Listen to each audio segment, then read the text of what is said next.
Alizeh talk کے معزز سامعین کو علیزہ کامل کا السلام۔ دوستوں، امید کرتی ہوں آپ سب خیریت سے ہوں گے، جہاں رہیں خوش رہیں۔ آج کی کہانی ارسلان اور عائشہ کے نام۔ میں احمد سے محبت کرتے تھے، مگر میری ایک غلطی کی وجہ سے سب خراب ہو گیا۔ میرے ابا نے زبردستی میرا رشتہ ارسلان سے طے کیا۔ میں نے دوسری غلطی ارسلان کو یہ بتا کر کی کہ میں احمد سے محبت کرتی ہوں۔ تب میرے ابو غصے سے پاگل ہو گئے۔ میرا نکاح طے کر دیا، میں نے اپنی نس کاٹ لی۔ تب گھر والوں نے مجھے کہا، تمہارے پاس چند گھنٹے ہیں، احمد کو بلاؤ، رشتہ لائے، نہیں تو ارسلان سے نکاح کرو۔ جب میں نے احمد کو میسج کیا تو اس نے مجھ سے شادی سے انکار کر دیا، اور میرا نکاح ارسلان سے ہوا۔ نکاح والے دن میرے والدین کا ایکسیڈنٹ ہوا، دونوں فوت ہو گئے۔ صدمے پر صدمہ سہ رہی تھی میں۔ جب مجھے پتا چلا احمد نے تو مجھ سے جھوٹ کہا۔ وہ تو میں ابھی یونیورسٹی سے واپس ہی آئی تھی، اور آج میرے گھر آنے کی خوشی ہی الگ تھی۔ آج میری سالگرہ تھی، اور ہر سال امی ابو بہت بڑے پیمانے پر میری سالگرہ منایا کرتے تھے۔ اس کے علاوہ آج احمد نے بھی مجھے میسج کر کے کہا تھا کہ اس نے چھٹی کے وقت میرے بیگ میں کوئی سرپرائز رکھا، جسے میں گھر جا کر کھولوں۔ احمد میرا کلاس فیلو تھا، اور ہم دونوں ایک دوسرے کو بہت پسند کرتے تھے۔ ہمارے والدین بھی ایک دوسرے کو اچھے سے جانتے تھے، لیکن میرے بابا کبھی احمد سے ملے نہیں تھے، تو ہمیں لگتا تھا کہ ہمارے ملن میں کوئی بھی رکاوٹ نہیں ہوگی، اس لیے ہم رابطے میں تھے۔ ہم نے ایک ساتھ ایک ہی ڈپارٹمنٹ میں ایڈمیشن لیا تھا، تاکہ ہم ہر جگہ ہی ساتھ رہیں۔ پورے راستے مجھے اس چیز کی خوشی محسوس ہو رہی تھی۔ اب میں خود کو خوش قسمت ترین لڑکی سمجھ رہی تھی، جس کے گھر والے اس کا اتنا خیال رکھتے تھے، اور من چاہا ہم سفر بھی ساتھ موجود تھا۔ خود کو خاص محسوس کرنا بھی ایک نعمت ہے۔ جب لوگ آپ کو محسوس کروائیں کہ آپ ان کے لیے کتنی اہمیت کے حامل ہیں۔ ان دنوں میرے پیر زمین پر ہی نہ لگتے تھے۔ آج تک کبھی کوئی غم دیکھنے کو نہیں ملا تھا، ہر طرف صرف خوشیاں ہی خوشیاں تھیں۔ نہ کبھی غم دیکھے، اور نہ کبھی کوئی کمی محسوس کی۔ مجھے تو یہ بھی پتہ نہیں تھا کہ یہ غم ہوتے کیا ہیں، رونا کسے کہتے ہیں، کیا چھوٹی چھوٹی باتوں پہ آنکھوں میں آنسو بھی آ جایا کرتے ہیں۔ مجھے کچھ بھی معلوم نہیں تھا۔ مجھے تو یہ معلوم تھا کہ میں جو بھی منہ سے نکالتی ہوں ماں باپ مان جاتے ہیں، اور احمد تو تھا ہی میرا، تو پھر مجھے کس چیز کی فکر ہوتی۔ میں نے جب بیگ کھول کر دیکھا تو اس میں ایک گفٹ تھا۔ میں نے اس گفٹ کو کھولنا شروع کیا تو دیکھا کہ اس میں تو چاندی کی ایک انگوٹھی تھی، جو کہ ہو بہو میرے ناک کے تھے۔ میں نے اسے اس انگوٹھی کو پہن کر دیکھا، اور ہر زاویے سے اس کی تصویریں لے کر احمد کو بھیجی۔ وہ مجھے انگوٹھی پہنا دیکھ کر بہت خوش ہو رہا تھا، تو مجھے اور کیا چاہیے تھا۔ جس کی خوشی مجھے عزیز تھی، اس کی خوشی کوئی اور نہیں، میں خود تھی۔ میں نے اسے رات کے فنکشن کے بارے میں بتایا کہ رات کو امی ابا نے ایک پارٹی رکھی ہے، تم نے لازمی آنا ہے۔ اس نے حامی بھر لی اور کہنے لگا، میں نہیں آؤں گا تو پھر یہ پارٹی کیسے ہوگی؟ مجھے اس کا اس طرح سے حق جتانا بہت اچھا لگتا تھا۔ ہم تقریباً 2 گھنٹے موبائل پر باتیں کرتے رہے۔ اس کے بعد میرے موبائل کی چارجنگ ختم ہوئی تو میں نے موبائل چارجنگ پر لگایا اور سو گئی، کیونکہ شام میں مجھے تیار بھی ہونا تھا اور رات دیر تک جاگنا تھا، تو نیند پوری کرنا تو ضروری تھا۔ میں نے احمد کو کہہ دیا تھا کہ جس کلر کا فراک میرا ہے تم بھی اسی کلر کی ڈریسنگ کر کے آنا۔ پہلے تو وہ بہت ہچکچایا، پھر مان گیا، کہنے لگا کہ یہ نہ ہو کسی کو ہم پر شک ہونے لگے۔ میں نے کہا جو محبت کی ہے پھر ڈر کس بات کا؟ اگر پتہ چل بھی جائے گا تو اچھی بات ہے، اتنے سالوں سے ہم نے چھپایا ہوا، اب سب کو پتہ چل ہی جانا چاہیے، کب تک اس طرح دوسروں سے چھپتے رہیں گے؟ تو وہ مان گیا۔ شام کے وقت ہی سب رشتہ دار جمع ہونے لگے اور میرے دوست بھی۔ مجھے صرف احمد کا انتظار تھا۔ میں کب سے گیٹ پر نظریں جمائے کھڑی تھی۔ مجھے ساری پارٹی پھیکی پھیکی لگ رہی تھی، کیونکہ وہ ابھی تک نہیں آیا تھا۔ میری ساری خوشیاں تو اسی سے ہی منسوب تھیں۔ پھر میں اس کے بغیر کیسے خوش ہو لیتی. امی بابا نے کہا کہ جلدی سے کیک کاٹو. میں نے انہیں کہا ابھی رک جائیں، میرے کچھ دوست آنے ہیں. رات بہت ہو رہی تھی، 10 بجے کیک کاٹنا تھا اور اب 11 ہو رہے تھے. کچھ مہمان تو چلے بھی گئے تھے. امی مجھے سختی سے کہہ رہی تھیں کہ کیک کاٹو. میں نے انہیں کہا کہ آپ پہلے کھانا لگوا لیں، اس کے بعد ہی کیک کاٹیں گے. سب لوگوں کو بھوک لگی ہے تو انہوں نے کہا کہ ٹھیک ہے. سب نے کھانا کھا لیا. پھر تقریباً 12 بج گئے. اب تو چند لوگ ہی باقی بچے تھے. امی کے کہنے پر زبردستی مجھے کیک کاٹنا پڑا. پہلی بار ایسا ہوا تھا کہ میں نے دکھ کو محسوس کیا تھا. میری آنکھوں میں سے آنسو تھمنے کا نام ہی نہیں لے رہے تھے. میں سوچ بھی نہیں سکتی تھی کہ احمد مجھ سے وعدہ کر کے یوں آئے گئے ہی نہیں. میں نے سوچا تھا کہ اب میں اسے بات نہیں کروں گی اور اسے ناراض ہو جاؤں گی. اس کی ہمت کیسے ہوئی مجھے بغیر بتائے نہ آنے کی؟ میں اسے بہت ناراض تھی اور دل ہی دل میں اسے سلواتیں سنا رہی تھی، کیونکہ میں نے سوچا تھا کہ اس بار امی ابو سے ملواؤں گی اسے. امی تو تھوڑا بہت احمد کو جانتی تھیں، لیکن ابو احمد سے بالکل انجان تھے. لیکن اس نے نہ آ کر سارا کام خراب کر دیا تھا اور مجھے اس پر بے حد غصہ آ رہا تھا، کیونکہ میں نے جو سوچا تھا اس کے برعکس سب کچھ ہو رہا تھا. یہی وہ وقت تھا جب میری زندگی میں دکھوں اور غموں نے گھر ہی بنا لیا تھا. اگلے دن میں یونیورسٹی گئی تو میں نے سوچ لیا تھا کہ میں احمد کی طرف دیکھوں گی نہیں. جب اسے محسوس ہوگا کہ میں اسے ناراض ہوں تو وہ خود میری طرف دوڑا چلا آئے گا. لیکن میں پھر بھی نہیں مانوں گی. دل ہی دل میں نے کئی منصوبے بنا ڈالے، لیکن میری بے چینی تب بڑھی جب 3 لیکچر گزرنے کے بعد بھی وہ نہیں آیا. اب ہمارا آخری لیکچر تھا. میری بے چینی حد سے زیادہ بڑھ چکی تھی. مجھے ہر کسی پر ہی شدید غصہ آ رہا تھا. جب کلاس میں سر نے مجھے متوجہ نہ دیکھ کر مخاطب کیا اور مجھ سے لیکچر کے متعلق سوال پوچھے تو مجھے سمجھ نہیں آ رہا تھا کہ میں انہیں کیا جواب دوں. میں نے خاموشی سے بیگ اٹھایا اور باہر چلے گئے. پروفیسر کو میری یہ حرکت ان کی بے عزتی کرنے کے مترادف لگا. انہوں نے مجھے کہا، بیٹا آپ کو تمیز نہیں ہے کہ ٹیچر سے کس طرح بات کرنی چاہیے. میں بہت زیادہ اداس تھی اور اس اداسی میں مجھے سمجھ نہیں آ رہا تھا کہ مجھے کیا کرنا چاہیے. 22 سال سے لے کر اب تک میں اتنی پریشان نہیں ہوئی جتنی میں اس دن ہو رہی تھی، کیونکہ احمد کا موبائل بھی مسلسل بند آ رہا تھا. میں ابھی مڑ کر پروفیسر کو جواب دینے ہی لگی تھی جب مجھے چکر آیا اور میں گر پڑی. اس کے بعد مجھے نہیں یاد کہ میں کیسے یونیورسٹی سے ہسپتال میں آئی. میرے ساتھ کون تھا؟ جب میری آنکھ کھلی میرے امی ابو میرے ساتھ تھے. امی میرے پاس بیٹھی تھیں. ابو مجھے ہوش میں آتا دیکھ کر مجھ سے ملے اور کسی کام سے وہ باہر چلے گئے. امی پوچھنے لگیں، کل بھی تم بہت اداس تھی، آج تم بے ہوش ہو گئی. ڈاکٹر کہہ رہے تھے کہ تمہیں کوئی پریشانی ہے جس کو تم نے ذہن پر سوار کر لیا ہے. ایسی کیا بات ہے بچے؟ کیا چھپا رہی ہو مجھ سے؟ ماں کو بھی نہیں بتاؤ گی؟ جب انہوں نے اتنے پیار سے آنکھوں میں آنسو لیے ہوئے کہا تو مجھے اپنی ماں پر بہت ترس آیا. تب میں نے ان کو احمد کے بارے میں سب بتا دیا تو وہ کہنے لگیں کہ اس میں رونے والی کیا بات ہے، پریشانی والی تو کوئی بات نہیں، تم اسے کال کرو. میں نے کہا کہ اس کا نمبر بند جا رہا ہے. تب امی نے مشورہ دیا کہ تمہیں اس کے دوستوں سے معلوم کرنا چاہیے. ویسے تو تمہارے ابا احمد اور تمہارے رشتے پر انکار نہیں کریں گے کیونکہ دیکھا بھالا بچہ ہے، فیملی بھی اچھی ہے، لیکن پھر بھی تم اپنا ذہن تیار رکھنا اگر تمہارے بابا نہ مانے تو.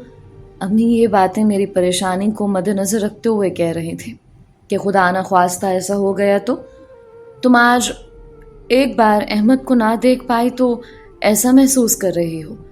کل کو جب تمہاری زندگی کے لیے تمہارا حق اس پر نہیں رہے گا تب تم کیا کرو گے؟ وہ ایک ماں تھیں، میرے مستقبل کے بارے میں فکر مند تھے، اس لیے مجھے سمجھا رہی تھی. میں نے روتے ہوئے کہا، امی پلیز ایسی باتیں نہ کریں جو مجھے تکلیف دیں. پہلے ہی میں پریشان ہوں، مجھے مزید پریشان مت کریں. اس بات کے بارے میں ہم بعد میں بات کریں گے، پر اس سب سے اہم بات یہ ہے کہ مجھے ابھی اس وقت احمد سے بات کرنی ہے. امی احمد کو 1-2 بار مل چکی تھیں جب ہم لوگ شاپنگ کے لیے گئے تھے، کیونکہ ہم سب ایک ہی سوسائٹی میں رہتے تھے. تو امی اور شازیہ آنٹی کے آپس میں سلام دعا بھی تھی۔ امی مجھے کہنے لگیں تم آرام کرو، میں تمہارے بابا سے پوچھتی ہوں کہ ہم کب تک گھر جا سکتے ہیں، ڈاکٹر نے تو بولا ہے کہ آپ لوگ گھر چلے جائیں۔ وہ اٹھ کر چلی گئیں۔ میں پیچھے سوچنے لگی کہ نہ جانے احمد کہاں ہے، اس کو میری کوئی فکر ہے بھی یا نہیں۔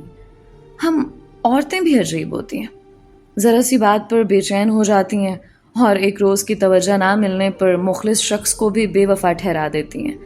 دل ہی دل میں احمد کو میں کوس رہی تھی، لیکن تبھی امی گھبرائی ہوئی میرے کمرے میں داخل ہوئی۔ انہوں نے کہا بیٹا پریشان مت ہونا، احمد بالکل ٹھیک ہے، بس اسے تھوڑی بہت چوٹیں آئی ہیں، ایک معمولی سا ایکسیڈنٹ تھا۔ وہ گھبرائی سی میرے پاس بیٹھی اور میرا سر سہلانے لگی۔ میں جلدی سے اٹھ کر بیٹھ گئی۔ میں نے کہا کہاں ہے احمد، مجھے اس کے پاس جانا ہے۔ میں روتے ہوئے امی کے گلے لگ گئی۔ وہ کہنے لگیں کہ اس کے امی ابو وہاں موجود ہیں، اس طرح تمہارا جانا ٹھیک نہیں ہے، ہم بعد میں چلیں گے، میرا وعدہ ہے ہم لوگ چلیں گے۔ وہ مجھے سمجھانے لگی، لیکن میرا دل تھا کہ شدید بے چین ہو رہا تھا۔ میں جلدی سے اٹھ کھڑی ہوئی، بہت کمزوری محسوس کر رہی تھی، لیکن اس بات کو نظر انداز کرتے ہوئے میں جلدی سے اٹھی اور بھاگتے ہوئے باہر جانے لگی تو امی میرے پیچھے آنے لگی۔ وہ مجھے آوازیں دے رہی تھیں کہ رک جاؤ، لیکن میرا دل تھا کہ اس پر کنٹرول ہی نہیں رہا تھا۔ مجھے کچھ بھی سنائی نہیں دے رہا تھا، مجھے تو بس اتنا سنائی دیا کہ احمد کا ایکسیڈنٹ ہوا ہے اور وہ ہاسپٹل میں ایڈمٹ ہے۔ جلدی سے میں ساتھ والے کمرے میں گئی تو وہ مجھے پٹیوں میں جکڑا ہوا دکھائی دیا۔ وہ کوئی معمولی چوٹیں نہیں تھیں۔ امی نے ایسے ہی میرا دل رکھنے کے لیے مجھے بول دیا تھا تاکہ میں زیادہ پریشان نہ ہوں۔ جب میں کمرے میں گئی تو اس کی امی، اس کے ابو اور دوست سب وہاں موجود تھے۔ مجھے دیکھ کر سب چونک گئے کیونکہ اس کے دوست مجھ سے واقف تھے، لیکن اس کے امی ابو مجھے نہیں جانتے تھے۔ میری امی بھی پیچھے آ گئیں، مجھے وہاں سے پکڑ کر لے جانے لگیں، لیکن میں جلدی سے احمد کے پاس بیڈ پر بیٹھ گئی اور اسے کہنے لگی کہ کیا ہوا ہے احمد، آنکھیں کھولو۔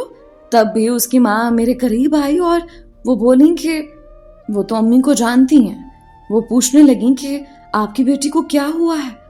امی نے انہیں ساری صورتحال کے بارے میں بتایا۔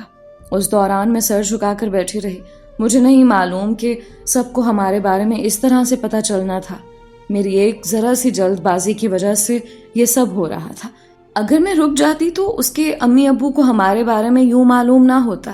آنٹی کے چہرے پر ذرا سی ناگواری عیاں تھی، لیکن اتنے سارے لوگوں کے درمیان انہوں نے جتانا مناسب نہیں سمجھا، اور تھوڑی دیر بعد ہی ریلیکس انداز میں مجھ سے ملی اور کہا کہ احمد ٹھیک ہے، بس تم دعا کرو، کیا پتہ میری دعا قبول نہ ہو اور تمہاری دعا قبول ہو جائے۔ دل چھوٹا مت کرو، ہم سب تم لوگوں کے ساتھ ہیں۔ ان کی یہ بات سن کر مجھے بہت تسلی ہوئی اور مجھے خوشی بھی بہت ہوئی، لیکن میں خوشی کا اظہار نہیں کر سکی۔ میں تو یہی چاہتی تھی کہ ہمارے والدین کو پتہ چل جائے، لیکن احمد مجھے روکتا رہتا تھا۔ میں نے سوچا جب وہ اٹھے گا تو میں اسے بتاؤں گی کہ میں صحیح تھی، ہمارے رشتے پر کسی کو بھی اعتراض نہیں ہے۔ تب آنٹی میرے سر پر پیار کرنے لگی۔ تھوڑی دیر وہ وہاں کھڑی رہیں اور پھر جا کر صوفے پر بیٹھ گئیں۔ اس کے بابا بھی ابھی تک سنجیدہ چہرہ بنائے کھڑے تھے۔ میرے بابا بھی ہمیں وہاں ڈھونڈتے ہوئے آ گئے تھے۔ تب امی نے میرا ہاتھ پکڑا اور مجھے لے جانے لگی۔ میرے پاؤں میں جوتے بھی نہیں تھے اور بال بکھرے ہوئے تھے۔ بابا مجھے حیرانی سے دیکھنے لگے کہ یہ یہاں کیا کر رہی ہے۔ تبھی امی نے کہا کہ گھر چل کر باتیں کرتے ہیں۔ میں نے کہا ٹھیک ہے۔ ہم سب لوگ جب گھر پہنچے تو امی مجھے میرے کمرے میں چھوڑ گئیں کہ تم آرام کرو۔ میں نے انہیں کہا کہ بابا کچھ بولیں گے تو نہیں؟ انہوں نے کہا میں انہیں سمجھا لوں گے، تم اس بات کی ٹینشن نہ لو۔ لیکن مجھے شازیہ کے تاثرات کچھ پسند نہیں آئے۔ جیسے وہ باتیں کر رہی تھی، اس کی باتیں اس کے تاثرات سے میچ نہیں کر رہی تھیں۔ لیکن تم پریشان نہ ہو، ہم لوگ سب کچھ صحیح کر لیں گے، تم اپنی صحت اور پڑھائی پر توجہ دو، اس بات کی ٹینشن بالکل بھی مت لینا۔ وہ نرمی سے بولتے ہوئے جانے لگیں، پھر مڑیں اور میرے سر پر بوسہ دیا اور پھر چلی گئیں۔ ان کی آنکھوں میں آنسو دیکھ رہی تھی میں۔ مجھے تھوڑا سا برا محسوس ہوا کہ میرے والدین کتنے پریشان ہو رہے ہیں میرے لیے۔ اب بابا نہ جانے اس بات کے معلوم ہونے کے بعد کیا ریئیکٹ کریں گے، لیکن مجھے بہت پریشانی ہونے لگی تھی۔ لیکن دوائیوں کا اثر تھا کہ مجھے نیند آنے لگی اور میں سو گئی۔ جب میں اٹھی تو رات کے 11 بج رہے تھے۔ شاید احمد کو بھی ہوش آ گیا تھا اور اس کے کئی میسیجز اور کالز میرے موبائل کے اسکرین پر جگمگا رہے تھے۔ نوٹیفیکیشن کی آواز سے ہی میری آنکھ کھلے تھے۔ میں نے موبائل دیکھا تو احمد کے 100 سے زیادہ میسیجز تھے۔ میں انہیں رپلائی دینے لگے۔ پہلے وہ تھوڑا سا اس بات پر ناراض ہوا کہ سب کو پتہ چل گیا ہے، لیکن جب میں نے اسے سمجھایا تو وہ سمجھ گیا۔ ایسا ہو ہی نہیں سکتا تھا کہ میں کچھ کہوں اور وہ میری بات نہ مانے۔ ہم لوگ تھوڑی دیر بات کرنے لگے، پھر شاید وہ سو گیا، لیکن پہلی بار ایسا ہوا تھا کہ وہ سویا اور اس نے مجھے بتایا بھی نہیں کہ میں سونے لگا ہوں، ورنہ ہم لوگ ایک دوسرے کو بتا کر ہی سویا کرتے تھے تاکہ اگلا بندہ میسج نہ آنے پر پریشان نہ ہو۔ میں اس بات کو سمجھ سکتی تھی کہ وہ اب تک سو چکا ہوگا، کیونکہ اس کی طبیعت بھی ٹھیک نہیں تھی۔ اس کو کافی زیادہ چوٹیں آئی تھیں۔ تھوڑی دیر موبائل استعمال کرنے کے بعد مجھے بھی نیند آ گئی۔ پھر امی اور بابا سے میری اس متعلق کوئی بات نہیں ہوئی۔ صبح ناشتے پر ابو کہنے لگے کہ تمہارے چچا اور چاچی آ رہے ہیں۔ وہ ہمارے گاؤں کے بڑے زمیندار تھے اور اگلے 10 گاؤں میں ان کی بہت عزت تھی۔ لوگ ان سے اپنے فیصلے کروانے کے لیے آیا کرتے تھے۔ مختصر یہ کہ ان کا گاؤں میں بہت رعب اور دبدبہ قائم تھا۔ لوگ ان کی بات کو انکار نہیں کر سکتے تھے۔ سارے خاندان والے بھی ان کی بات ماننے کے پابند تھے۔ میں اپنی پوری زندگی میں صرف 2 ہی بار ان سے ملی تھی۔ اس کے بعد ان سے میرا کبھی بھی سامنا نہیں ہوا۔ مجھے اپنے ابو سے احمد اور اپنے نکاح کے بارے میں بات منوانی تھی، اس لیے میں نے ان کی کسی بھی بات کا انکار نہیں کیا۔ جب انہوں نے مجھے کہا کہ اچھے سے تیار رہنا اور اچھا کھانا بنوانا، تو میں نے ہاں میں سر ہلا دیا، کیونکہ میں چاہتی تھی کہ ان کی ساری باتیں مانوں، تاکہ جب میں احمد اور اپنے بارے میں بات کروں تو ابو انکار نہ کر سکیں۔ یوں ہی دن گزر گیا، میں یونیورسٹی بھی نہیں جا سکی۔ میری تمام دوستیں مجھ سے پوچھنے لگیں کہ میرے گھر آئیں۔ میں نے امی سے بولا کہ میں کل سے یونیورسٹی جاؤں گی۔ امی نے کہا کہ کل تو تم نہیں جا سکتی، کیونکہ کل تمہارے چچا لوگ آ رہے ہیں، تم 2-3 دن بعد ہی جانا۔ میں نے کہا ٹھیک ہے، لیکن اتنے دن احمد سے ملے بغیر میں نہیں رہ سکتی تھی۔ اس کو میں ایک دن نہیں دیکھتی تھی تو مجھے پریشانی ہونے لگتی تھی۔ بھلا ایسے کیسے ہو سکتا تھا کہ 3 دن ہم لوگ ملے بغیر، ایک دوسرے کے بغیر، دیکھے بغیر گزارا کر لیں؟ میرا تو بالکل بھی اچھا دن نہیں گزرتا تھا۔ اس دن پورا دن میں پریشان ہی رہتی تھی اور مجھے ہر کسی پر غصہ آنے لگتا تھا۔ احمد سے بھی کبھی بات ہو جاتی تو میں اس پر بحث کرنے لگتی۔ اگر میں روٹتی تو وہ مجھے منا لیا کرتا تھا۔ اس کا تصور ذہن پر لاتے ہی مسکراہٹ میرے لبوں کو چھو جاتی تھی۔ وہ میری خوشیوں کی واحد وجہ تھا۔ کبھی کبھی اس کے بغیر جینے کا تصور میرے ذہن میں آتا بھی تھا تو میری آنکھیں نم ہونے لگتی تھیں اور دل کے دھڑکنے کی رفتار مدھم ہو جاتی تھی۔ میں سوچ بھی نہیں سکتی مجھے کبھی اس کے بغیر بھی رہنا پڑے گا۔ رات انہی سوچوں کو سوچتے ہوئے مجھے نیند آ گئی۔ صبح 8 بجے میں تیار ہوئی، امی کے ساتھ اچھا سا ناشتہ بنوایا کیونکہ چاچو لوگ پہنچ چکے تھے۔ وہ سب مجھے بہت پیار سے ملے۔ پہلی بار ان کا بیٹا ارسلان بھی ہمارے گھر آیا۔ وہ بہت خوبرو سا شخص تھا، لیکن غرور اس کے چہرے سے ہی جھلک رہا تھا۔ اس کے ماتھے پہ غصے کی 2 لکیریں واضح تھیں جو اسے دوسروں سے مختلف بناتی تھیں۔ اس کی شخصیت میں عجیب روب تھا۔ وہ خوبصورت تو تھا ہی، لیکن اس کا غصہ بھی پورے خاندان میں مشہور تھا۔ خاندان کے کئی لوگ اسے اپنی لڑکی دینے کے لیے تیار تھے، لیکن وہ ابھی اپنی تعلیم مکمل کرنے پر توجہ دینا چاہتا تھا۔ میں سیڑھیوں سے اتر رہی تھی اور وہ تب ہی مجھے دیکھ رہا تھا۔ مجھے ہنستا دیکھ کر اس کے لبوں کو بھی مسکراہٹ چھو گئی۔ میں نے اس سے بہت اچھے سے بات کی۔ میرا مقصد ہرگز یہ نہیں تھا کہ گھر والے میرا اس کے ساتھ رشتہ ہی طے کر دیں، کیونکہ میں تو احمد سے محبت کرتی تھی اور اسی سے ہی شادی کرنا چاہتی تھی۔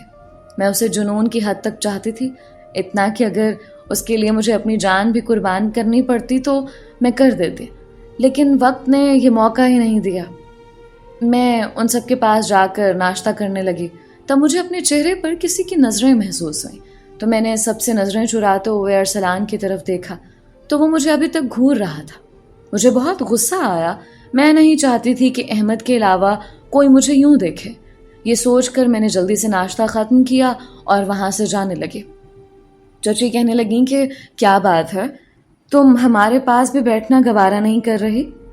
انہوں نے چہرے پر زبردستی کی مسکراہٹ سجاتے ہوئے کہا تھا۔ میں نے کہا چچی ایسی کوئی بات نہیں ہے، میں نے ناشتہ کر لیا تھا تو میں اس لیے اٹھ کر جا رہی تھی۔ انہوں نے کہا کوئی بات نہیں، میں نے بھی کھانا کھا لیا ہے، میں چاہتی ہوں کہ اپنی بیٹی کی ہاتھ کی چائے پیوں۔ اور میں اور میری بیٹی لان میں بیٹھ کر بہت سی باتیں کریں۔ انہوں نے اتنے شیرنی لہجے میں بات کی۔ میں نے جھینپ کر کہا کہ کیوں نہیں، کیونکہ وہ جب بھی مجھ سے ملتی تھیں تو بہت محبت سے ملا کرتے تھے۔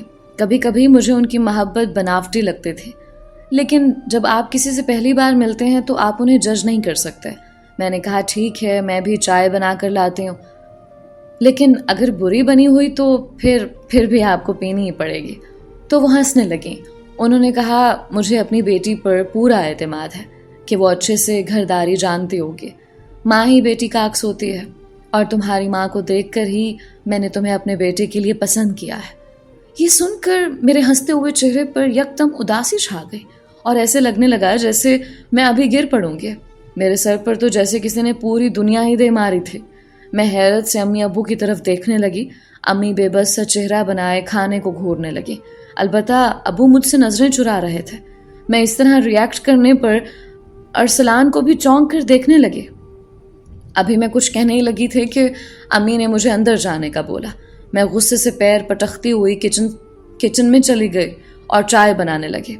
تبھی میرے پیچھے ارسلان آ گیا اور کہنے لگا کہ کیا ہو گیا ہے؟ تم سے پوچھا نہیں کسی نے اس بارے میں، یا کسی نے بتایا بھی نہیں کہ ہماری منگنی ہو رہی ہے؟ میں تو کہتا ہوں ہمارا نکاح ہی ہو جائے۔ وہ یہ سب اپنی دھن میں کہہ رہا تھا۔ میں نے زور سے چائے کی پتی والا ڈبہ رکھا اور اسے کہنے لگی کہ میں تم سے ہرگز شادی نہیں کروں گی، کیونکہ میں احمد سے محبت کرتی ہوں اور اسی سے ہی شادی کروں گی۔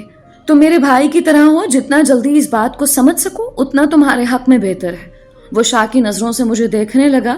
وہ سوچ بھی نہیں سکتا تھا کہ میں ایک لڑکی ہو کر اسے یہ بات کہہ دوں گی، کیونکہ ہمارے گاؤں میں لڑکیاں اس معاملے میں بالکل بھی نہیں بولا کرتی۔ وہ غصے سے پیر پٹکتا وہاں سے چلا گیا اور اپنے امی ابو کو کہنے لگا کہ ابھی اسی وقت یہاں سے چلیں۔ غصے بھری آوازیں سن کر میں جلدی سے ڈائننگ ٹیبل کی طرف گئی۔ ابو مجھے غصے سے گھورنے لگے کہ تم نے کیا کہا ہے؟ میں نے کہا وہی جو آپ کو کہنے کی ہمت نہیں ہے۔ ابھی میں نے یہ بات کہی تھی کہ ابو نے زندگی میں پہلی بار ایک زوردار تھپڑ میرے منہ پر جڑ دیا۔ میں حیرت سے آنکھوں میں آنسو سموئے ابو کو دیکھ رہی تھی۔ میں سوچ بھی نہیں سکتی تھی کہ وہ کبھی اس طرح ریاکٹ کریں گے۔ احمد سے بھی آج میری بات نہیں ہوئی تھی، اس لیے میں بے چین اور پریشان سی پورے گھر میں پھر رہی تھی۔ دوسرا، جب مجھے یہ بات پتہ چلی تو مجھے خود بھی سمجھ نہیں آیا کہ میں نے کیا بول دیا ہے۔ تھپڑ کھانے کے بعد میرے حواس بحال ہو گئے تھے۔ میں روتے ہوئے اپنے کمرے میں چلی گئی۔ تب امی آئیں اور کہنے لگیں کہ اپنے جذبات پر کنٹرول کیا کرو۔ کیا کر دیا تم نے؟ میں نے تمہیں کہا بھی تھا کہ تمہاری اور احمد کی شادی کرنے میں تمہاری مدد کروں گی۔ تم نے سارا کام بگاڑ دیا ہے۔ اب تمہارا باپ تمہارا دشمن بنا بیٹھا ہے، اور آج شام کو ہی تمہارا نکاح ہے۔ بیڈ پر اوندھے منہ لیٹی رونے میں مصروف تھی۔ جب مجھے یہ بات پتہ چلی تو میں اٹھی اور امی کو کہنے لگی کہ ایسا کیسے ہو سکتا ہے؟ میں ہرگز ارسلان سے شادی نہیں کروں گی۔ وہ ایک جنگلی انسان ہے، اس کو عورتوں سے بات کرنے کی تمیز ہی نہیں ہے، اور میں احمد سے محبت کرتی ہوں۔ اس کے علاوہ کسی کا بھی تصور ذہن میں نہیں لا سکتی۔ اب یہ میں بات کر ہی رہی تھی کہ ابو آئے اور وہ مجھ پر غصہ کرنے لگے۔ انہوں نے مجھے اسٹور روم میں جا کر بند کر دیا۔ میرے پاس تو موبائل بھی نہیں تھا۔ میں سوچ بھی نہیں سکتی تھی کہ ابو اس متعلق میں اس قدر زبردستی کریں گے مجھ پر۔ مجھے لگا وہ آسانی سے مان جائیں گے۔ میرے ذہن میں خودکشی کا خیال آیا کہ اگر ابو میری بات نہیں مانیں گے تو میں اپنی بات اس طرح سے منواؤں گی۔ گھر میں سارے نوکر چاکر کام کر رہے تھے۔ کسی کو بھی یہ خیال نہیں آیا کہ جا کر اسٹور روم کا دروازہ کھول کر دیکھ لیں۔ تبھی میں نے سوچ لیا کہ امی ابو کو اس طرح کا فیصلہ کرنے کی سزا ملنی چاہیے۔ تب میں جذباتی ہو رہی تھی، اس لیے اپنے ماں باپ کے خلاف ہی کھڑی ہو گئی، اور میں نے اسٹور روم میں پڑی ایک پرانے چاقو سے اپنی کلائی کاٹ دی۔ کچھ وقت بعد امی بابا واپس آ گئے اور انہوں نے دروازہ کھولا تو مجھے اس حالت میں دیکھ کر پریشان ہو گئے۔ کافی زیادہ خون بہہ گیا تھا۔ وہ جلدی سے مجھے ہسپتال لے گئے۔ جب مجھے ہوش آیا تو چاچو کہنے لگے کہ جیسا میری بیٹی چاہے گی ویسا ہی ہوگا۔ اگر وہ چاہے گی کہ اس کی شادی احمد سے ہو تو آج ہی ہم احمد سے نکاح کر دیتے ہیں۔ ملاؤ اس کا نمبر اور اسے کہو کہ آج اسی وقت اپنے ماں باپ کو نکاح کے لیے راضی کرے۔ اگر وہ راضی ہو جاتے ہیں تو تمہارا نکاح احمد سے ہو جائے گا، ورنہ تمہارا نکاح ارسلان سے ہی ہوگا۔ وہ چہرے پر دوستانہ مسکراہٹ سجائے مجھ سے بات کر رہے تھے، جبکہ بابا غصے میں منہ پھلائے کھڑے تھے۔ میں نے سوچا بابا کو میں بعد میں منا لوں گی، جبکہ ارسلان مجھے کہیں بھی دکھائی نہیں دیا۔ اس کی امی بھی موجود نہیں تھی، صرف چاچو اور ابو میرے پاس تھے کہ میں ہاتھ کے زخمی ہونے کے باوجود جلدی جلدی ٹائپنگ کرنے لگی اور احمد کو بتانے لگی کہ وہ اپنے امی ابو کو بھیجے، لیکن وہ مسلسل 3 گھنٹے آف لائن رہا۔ میں نے اسے کئی کالز کی، اس کا نمبر بھی بند جا رہا تھا۔ مجھے سمجھ نہیں آ رہا تھا کہ یہ کیا ہو رہا ہے۔ باقی میرے پاس 3 گھنٹے بچے تھے۔ ابو اور چاچو مجھ پر نظریں جمائے کھڑے تھے کہ کب میں ان کو بتاؤں کہ احمد اور اس کی فیملی آ رہے ہیں، کیونکہ چاچو چاہتے تھے کہ جلد از جلد اس متعلق فیصلہ ہو جائے تاکہ بچوں کے دل ایک دوسرے سے برے نہ ہوں۔ تبھی مجھے احمد کا ایک میسج ملا۔ وہ کہنے لگا کہ میں تم سے بہت محبت کرتا تھا، لیکن امی ابو کے کہنے پر میں کویت اپنے ماموں کے گھر جا رہا ہوں، کبھی بھی لوٹ کر نہیں آؤں گا، اور تم سے نکاح کے لیے امی ابو راضی نہیں کر سکا میں، اس کے لیے معذرت کرتا ہوں، تم میرا انتظار مت کرنا۔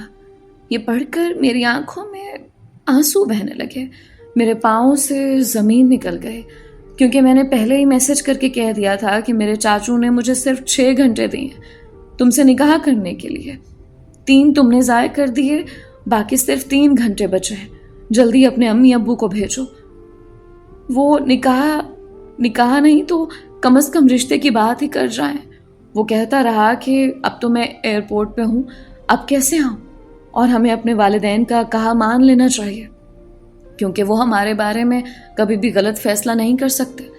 تم بس انکار مت کرنا اور ہاں کرنا، اگر تمہارے ماں باپ تمہارا نکاح کر بھی دیں تو کر لینا۔ ارسلان سے میں ملا ہوا ہوں، وہ تمہیں بہت خوش رکھے گا، میری فکر مت کرنا، یہ سب میری مرضی سے ہو رہا ہے، میرے آنے کا انتظار مت کرنا۔ میں نے اسے کوئی جواب نہیں دیا۔ میں نے غصے سے موبائل دیوار پر دے مارا، کیونکہ میں سوچ بھی نہیں سکتی تھی کہ وہ مجھے بغیر بتائے اتنا بڑا فیصلہ کر لے گا۔ جب سے وہ بیمار ہوا تھا تب سے وہ زیادہ تر آف رہنے لگا، اس لیے مجھے اس کے بارے میں زیادہ کچھ معلوم نہیں ہوتا تھا۔ میں اس کا احساس کرتے ہوئے اسے زیادہ تنگ نہیں کرتی تھی کہ وہ بیمار ہے، پریشان ہو جائے گا، لیکن یہ کتنی آرام سے کہہ رہا تھا کہ جبکہ وہ خود بھی کوشش نہیں کر رہا تھا۔ اسے اتنا بھی نہیں ہوا کہ اپنے ماں باپ کو ہی راضی کر لے۔ میں صبح تو شدید غصے میں تھی۔ جدائی موت سے بھی زیادہ سخت ہوتی ہے، اذیت ناک ہوتی ہے، یہ بات مجھے آج ہی سمجھ آ گئی تھی۔ اپنے ماں باپ کی بات کا مان رکھتے ہوئے میں نے ان سے نکاح کے لیے ہاں کر دی۔ ارسلان اس نکاح سے ہرگز خوش دکھائی نہیں دے رہا تھا، کیونکہ اس کو معلوم ہو گیا تھا کہ میں کسی اور سے محبت کرتی ہوں، لیکن میں نکاح اس سے مجبور ہو کر رہی تھی۔ چچی بھی سنجیدہ چہرے کے ساتھ موجود تھی، ان کے چہرے پر عیاں نہیں ہو رہا تھا کہ وہ خوش ہیں، الٹا اداسی ان کے چہرے پر عیاں تھی۔ البتہ امی میرے مستقبل کو لے کر کافی فکر تھیں کہ نہ جانے وہ سب لوگ میری بیٹی کے ساتھ کیسا سلوک کریں، لیکن چچا بہت خوش دکھائی دے رہے تھے۔ مسکراہٹ ان کے چہرے سے ہٹنے کا نام ہی نہیں لے رہی تھی۔ پوری تقریب کے دوران وہی 2 تھے جو خوش دکھائی دیے۔ نکاح سے پہلے میں بہت روئی، لیکن نکاح ہو جانے کے بعد جیسے سارا جسم ساکت ہو گیا تھا، کوئی چیز محسوس ہی نہیں ہو رہی تھی۔ ایسا لگتا تھا کہ کوئی ڈرامہ ہے اور میں اس میں کوئی کردار نبھا رہی ہوں۔ نکاح شادی حال میں تھا اور اس مختصر ٹائم میں ہمارے خاندان کے سبھی لوگ ہی وہاں موجود تھے۔ نکاح کی تقریب ختم ہو جانے کے بعد ارسلان کہنے لگا، مجھے آج ہی رخصتی چاہیے۔ وہ نہ جانے کیا سوچ کر یہ کہہ رہا تھا۔